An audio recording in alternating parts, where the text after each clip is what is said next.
So we did move it to today. It's just a thing for this week, just because 4th of July tomorrow. A few people suggested we reschedule it, so I thought no harm in that. So here we are. As far as stuff going on this week, I know a big thing that comes to mind for me is some of these old websites I was just talking about. The two of them were old Hope/Stan websites. The other two were just old WA websites. Most of them put together by Sanctifico. And I post all the links to announcements. I believe there's forum threads as well that give you the links. And yeah, they're kind of cool to poke through and see some history, visual history in that way, which is kind of cool. And then other than that, we also had our Festival of Hope, which started July 1st. It'll be kind of celebrated in earnest the upcoming weekend of the 12th through the 14th. That's Friday, Saturday, Sunday. When we'll do people can actually change their nicknames to past IronER and stuff like that. But right now we're already doing where people can. Everyone's been adding HLS to their as their clan tag before their name, and then also we've got the avatars. And speaking of that, I put together an IronER art gallery thread on the forums that has the highest resolution I could find art for all the IronER that is used on the website, in addition to one or two other pieces. So feel free to use that. If you need any help finding art for any of them, let me know, but pretty much everything should be in that thread. Other than that, I don't think we have too much, at least that I can think of. I do have planned a mark board update. Update some marks with the I need to finish the new Hjor thing marks for the second Hjor thing. Also, there are a couple other marks. Let's see. Oh, Croc from House Dane also put together a mark for the completing the name quest, which looks great. So we're going to use that, and everyone will see it when I update the marks. Um, so they'll have that. And yeah, that's kind of the next thing on the plate for me anyway. I think that's probably gonna about do it for my end. So I'll just throw it out to anybody who has any questions, thoughts, concerns, comments, anything like that. Um, I do have something. Sure. Um, I would like to talk about the whole Kermit the Frog thing, because, in my opinion, I think that's starting to get a little out of hand, especially with the gifs being posted in Mead Hall that just aren't a part of the conversation. It's I'm I know some others as well are kind of getting sick of seeing. Like, I know it's like a joke and all, but it's getting to a point where it's more annoying than it is funny. Yeah, I think that's fair, and I think there's been a few other instances of people just kind of spamming Mead Hall with like reaction gifs and stuff. Where I think it sometimes it's gotten to a point where it's gotten sort of more in the area of spam. So I think which is against the rules in Meat Hall. So I mean, I think we can keep redirecting people to Ganunga Gap. And yeah, I think the whole Kermit thing is kind of getting in that area as well. So I think yeah, that's a valid concern, and we can just kind of keep I think the monitoring main from here part of on it out. is that they're so large. Like the maybe smaller ones, but they're really massive images. Yeah, that too. That's part of it. But yeah, I mean, I totally support anybody requesting that people take that kind of stuff to Ganunga Gap or just not spam it so often for sure. I think that's reasonable.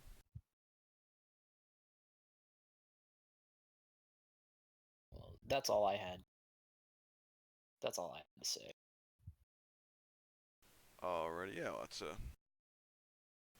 think a fair thing to address for sure. I know based on what I had, I was kind of expecting more of a shorter fireside day, so it might not be too long of one. Um, But I I I could plug my event. real quick. Sure. Do yeah, it. Of Um, course. on Saturday, we are having a get together for the Tenacon announcements for Warframe. DE is going to be announcing all the stuff for during their convention. It's about an hour long. Last year, me, Ducky, and Lamas were watching it live, and it was a really, really fun, cool thing to watch. And we have reacted to a lot of the stuff that was announced. So we're gonna do it again this year, but we're not gonna be sharing the stream. We'll just be reacting to it together. You don't even have to be in voice; just maybe be around and be in Warframe chat. It'll be a lot of fun getting to see what is coming up next in Warframe's future. I had a question about that. Is TennoCon completely replacing movie night if that's a week? No.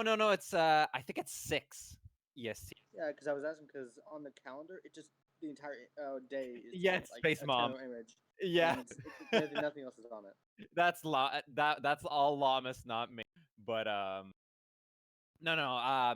Movie night should still be going on. It's gonna be a couple hours later. And it's gonna be at the same time as usual. I mean, but the events are a couple hours apart. So TennoCon starts at 6 Eastern. I think so. Yeah. Movie night is not canceled. We'll figure that out on Saturday. Yeah, I just wanted to ask that because it was unclear.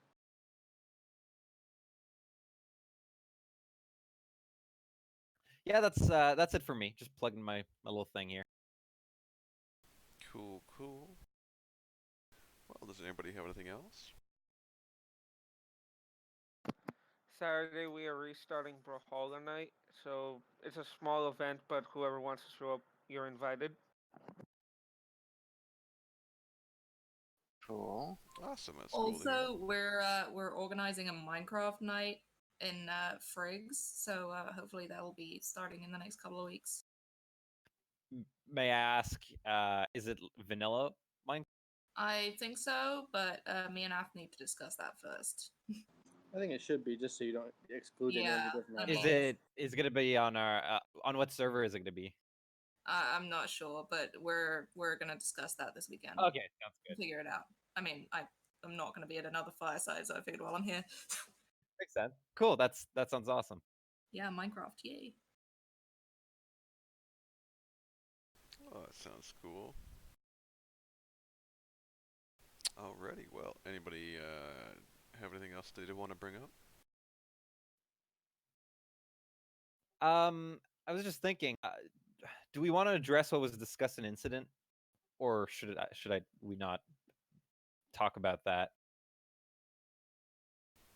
I guess we probably. I don't think we need to talk about it. Okay, no, that's fair. I just Yeah, no, it's definitely good.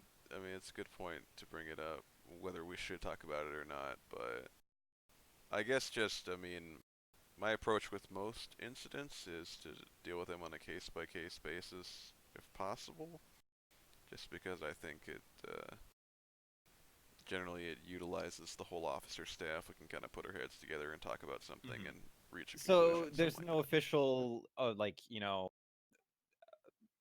decision on that. It's more of a on this case we did that, and then future cases will be reviewed as we see fit. Yeah, I think generally, yeah, I think like racial slurs, stuff like that.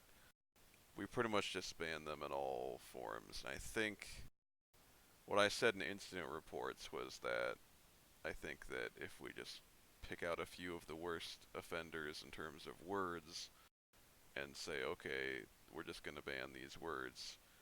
And I mean, I don't think we're losing that much in terms of like freedom of speech and stuff. I think it just seems like a good move in terms of, like, obviously we don't just let people say literally anything they want. I mean, we have some rules, so I think it's reasonable to ban some of the worst words.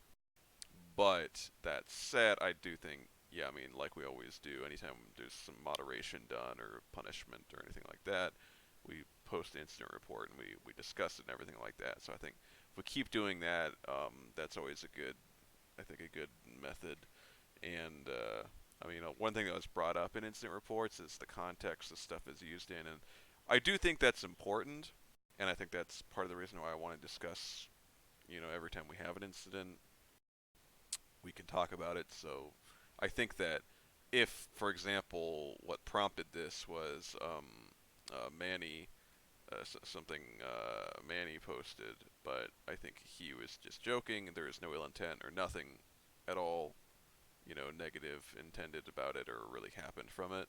I think that we can just say, okay, well, we just remove it because that's the rule, but there's no need to have mete out some punishment or anything like that, which I think is a reasonable thing to do, because if you go and look at the context it was used in and say, well, okay, looking here, there's, no harm done or no harm intended or anything like that, that we can say, okay, then there's no need to, have any kind of warnings or demotions or anything like that at all. But I think, yeah, I do think it's easier for us, just from a moderation perspective, to go and have our initial ruling be like, okay, we just remove this whenever we see it, because that's the rule, and then Okay. we can always discuss it further afterwards. But I just wanted to see if we should have brought it up during Fireside for the benefit of other people who aren't aware of the city, because only officers Berserker and up have seen what was going on. Um, it, if there was a ruling, we should probably inform other members, which is why I brought it up. yeah, I mean, I think at least my own ruling was really just in line with the handbook, in that it's what is the current terminology? It should just be, I think it's just racial slurs and hate speech, or I'll have to look at the exact wording I used in the draft I just uploaded. Take a brief look here, just to make sure. Hateful or extremely, yeah. So, I mean, I don't know. I guess the thing about rules in the handbook is, I mean, we could try to be specific, but ultimately it's just kind of, there's always going to be like a little bit of interpretation. But I think, yeah, I mean, just having the blanket rule of no hate speech and just removing that kind of stuff seems like a good, just like first step, and then we can always pivot from there for individual situations. All right, sounds good. On the subject of rules, I know it was already addressed by Route earlier, but whenever we have these competition channels, we really need to make sure people are reading the rules and discussing the submissions where appropriate, like in the food channel for this Top Chef thing. Because it was getting a little bit out of hand, even from the start, and I feel like it was just a problem. And maybe it's just me; I'm a little pedantic about those kind of rules, but I noticed that some of those got removed after I made a point, and I was talking about it like the day before, and no one else was even paying attention. No, it's because normally that channel is open to discussion, but there's a specific rule in place right now because there's a contest.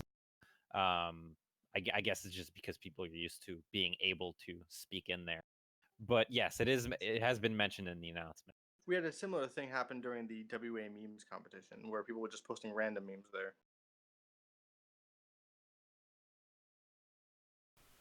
Yeah, I think that's bound to happen, and I think, yeah, I mean, we can remove messages like what was done, and yeah, just try to remind people. I mean, yeah, everyone should be reading the rules of these contests, the rules for the channels, everything like that. Try to keep things, especially for something like this, where the purpose is to make sure that it's easy to just look through all the entries for the contest and everything like that. So, yeah. Alrighty, well, does anybody have anything else they'd want to bring up?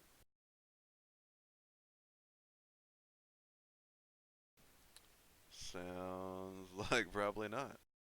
Alright, well, cool. I think we got a few good topics out of the way, and yeah, I suppose, let's see.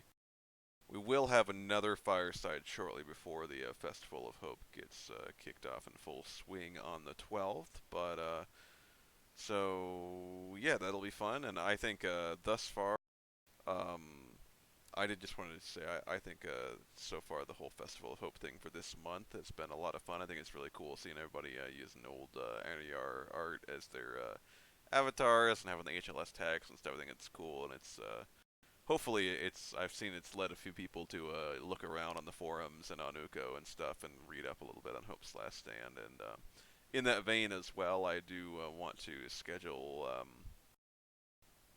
one or two talks, preferably at least one of them, about Hope's Last Stand or that time period too. So stay tuned for those. I will be announcing those soon as well.